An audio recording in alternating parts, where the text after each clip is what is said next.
Welcome back to Detroit Piston Me Off. Today on the show, we're going to talk about the good, the bad, and the ugly for the Detroit Pistons in their first 10 games as they are 2-8. It'll be a three-part series. If you don't want to hear me bitch and moan, I suggest you listen to hear the first one, which is right now, about the good.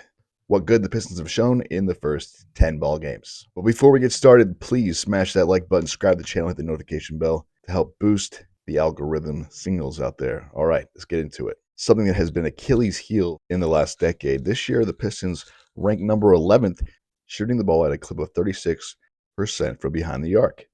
That ranks number 11 overall in the NBA. The top three-point shooters for the Pistons so far have been, and with the caveat of when healthy, Alec Burks, Marcus Sasser, Isaiah Stewart, surprisingly, has been one of the more efficient three-point shooters for the Detroit Pistons this year, proving so far that he can be that stretch four that everyone was so worried about at the beginning of the season. One thing the Pistons have shown this year has been hustle, ranking number 5 overall in loose balls recovered per game at 6.5. The Pistons trail just the 76ers, New York Knicks, LA Clippers, and Memphis Grizzlies. Guys like Asar Thompson, Killian Hayes, Cade Cunningham have shown the knack, Marcus Sasser, to get on the ground and really fight for the loose balls. And keep it up, boys, because these are the type of things they'll eventually turn into winning. It'll be a recipe for success in the future. Although right now, we only won 2 ball games so far. The defensive rating in those 2 wins was number 5 in the NBA. With the combination of Jalen Duren, Isaiah Stewart, and Asar Thompson, it's shown a great propensity for defense and something they can build on.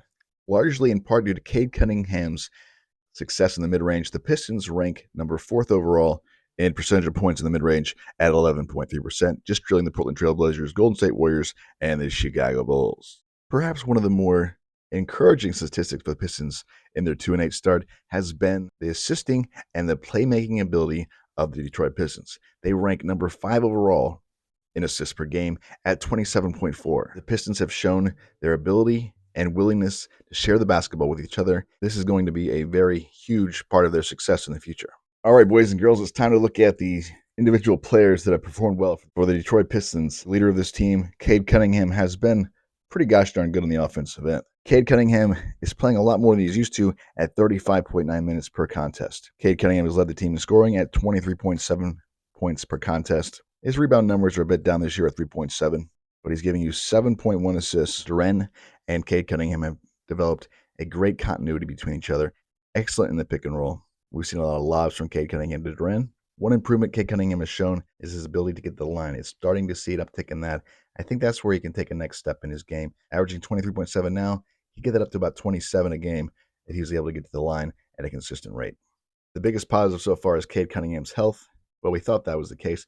He's been playing through a virus. It could be the same virus that held Jaden Ivey out for the last 4 ball games. In the 4 games that Alec Burks has played this year, he has been absolutely fantastic, shooting a blistering 53.8% from three-point land. Alec Burks has also shown very strong defensive play. Isaiah Stewart has been one of the better surprises this year. He's shown the ability to stretch the floor, 7 rebounds, 12 points. He's shooting the ball at a 42.5% clip from three-point land. Hello. His play on the defensive end, he's been able to pester you and get under the skin, a.k.a. P.J. Washington, got him thrown out of the game, and also got Giannis Antetokounmpo thrown out of the ballgame as well. Keep it up, Isaiah Stewart. Jalen Duren, when he's been healthy, has been an absolute beast this season. Still played well with the ankle injury.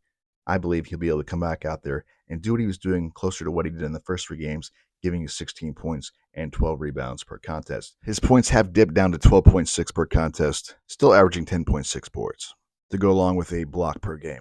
Marvin Bagley has shown that he can be that nice first big off the bench, averaging over 10 points a game in just 20 minutes per game. Jaden Ivey has shown a much better efficiency this year, shooting 49% from the field and 40% from three-point land, although in limited minutes. We'll get into his reduced role in the bad and the ugly, as he's receiving only 20 minutes per game, and he's been out for the last 4 ball games with the virus. We'll shelf that for a later topic. Killian Hayes, in the past 5 ball games, has been balling out. In fact, he was one of the best players on the court against the Philadelphia 76ers and the Golden State Warriors.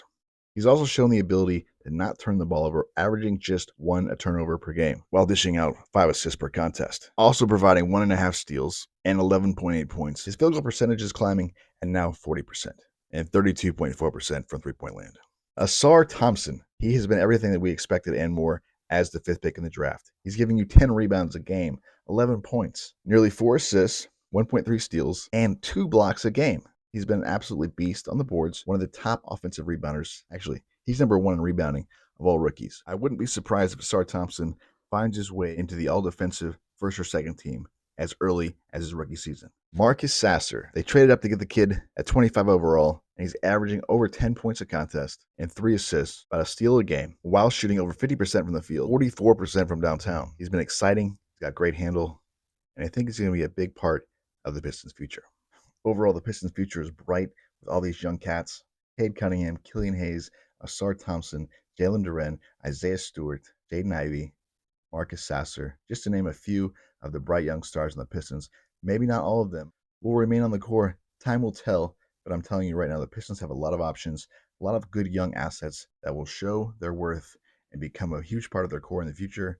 If not, we have some valuable trade assets. I still believe the play-in tournament is within reach now. I don't necessarily think they're going to get in the play-in tournament, but they'll be competitive and they'll start to win games at a higher clip. The Pistons could easily be 4-6, 5-5 at this point. They've lost a lot of close games and getting up some leads. Pistons will improve.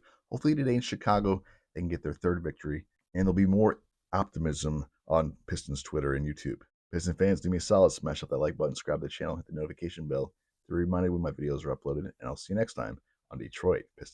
All Piston fans, that's it for the good. In the next video, we'll go over the bad and then the ugly